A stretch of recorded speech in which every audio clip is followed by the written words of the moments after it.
En ce lundi matin, les conditions n'étaient plus remplies pour que je puisse exercer ces fonctions de Premier ministre et permettre au gouvernement d'aller devant l'Assemblée nationale demain.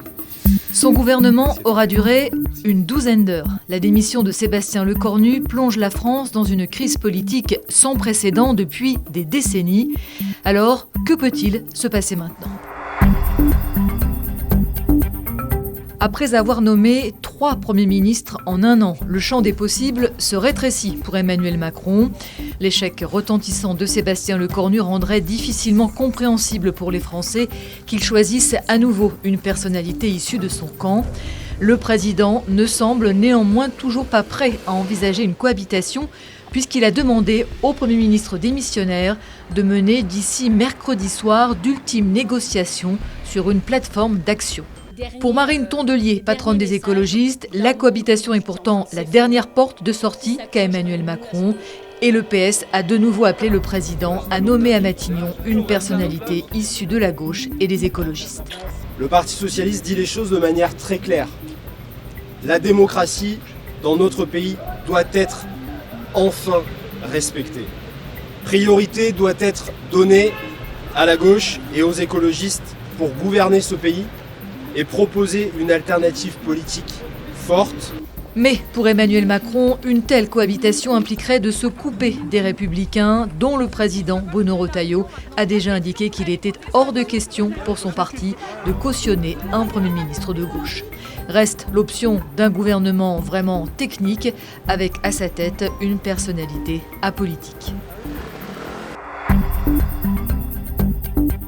J'appelle un retour aux urnes. Parce que dans une démocratie digne de ce nom, lorsque les Français expriment un rejet aussi fort qu'ils l'expriment depuis les élections européennes et les élections législatives, alors toute autre hypothèse et toute autre solution qu'un retour aux urnes est une manière de gagner du temps. À peine Sébastien Lecornu avait-il annoncé sa démission que Jordan Bardella appelait déjà Emmanuel Macron à dissoudre l'Assemblée. Cela fait des mois que le Rassemblement national milite en ce sens, persuadé de pouvoir faire mieux que ses actuels 123 sièges et d'obtenir une majorité en cas de nouvelles législatives. Jusqu'ici, le président avait fermement écarté ce scénario. Il faut dire que la dissolution de juin 2024 ne lui a guère réussi, c'est le moins qu'on puisse dire, faisant perdre à son camp près d'une centaine de sièges et donnant naissance à une assemblée ingouvernable, divisée en 3 blocs très polarisés.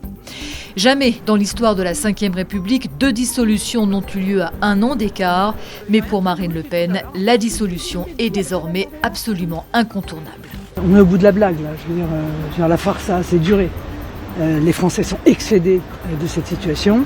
Et en l'occurrence, Emmanuel Macron, en résistant comme il le fait de manière irrationnelle aux institutions, est en train de mettre le pays dans une situation terriblement compliquée.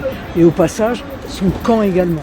S'il finit par se résigner à dissoudre l'Assemblée, Emmanuel Macron disposera alors d'un délai compris entre 20 et 40 jours pour convoquer de nouvelles élections législatives.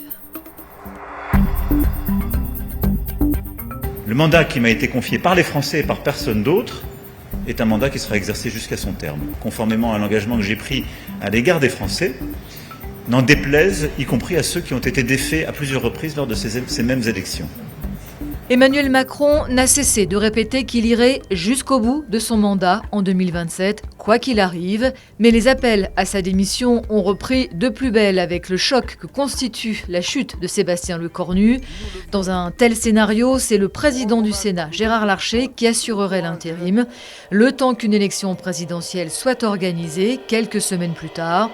Et une fois élu, le nouveau chef de l'État déciderait sans doute de convoquer des législatives pour obtenir une majorité. Retour donc à la case dissolution.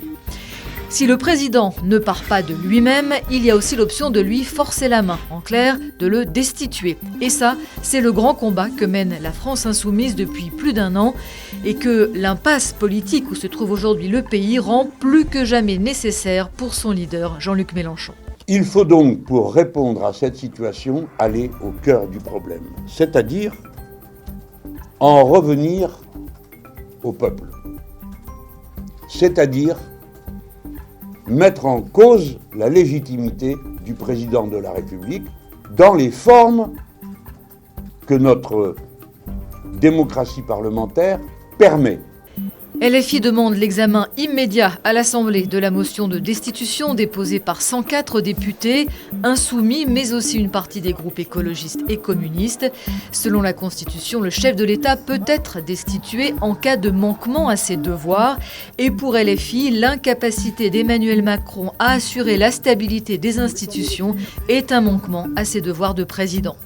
Mais ce scénario semble peu probable. Une première motion de destitution déposée par LFI en septembre 2024 avait été largement rejetée en commission.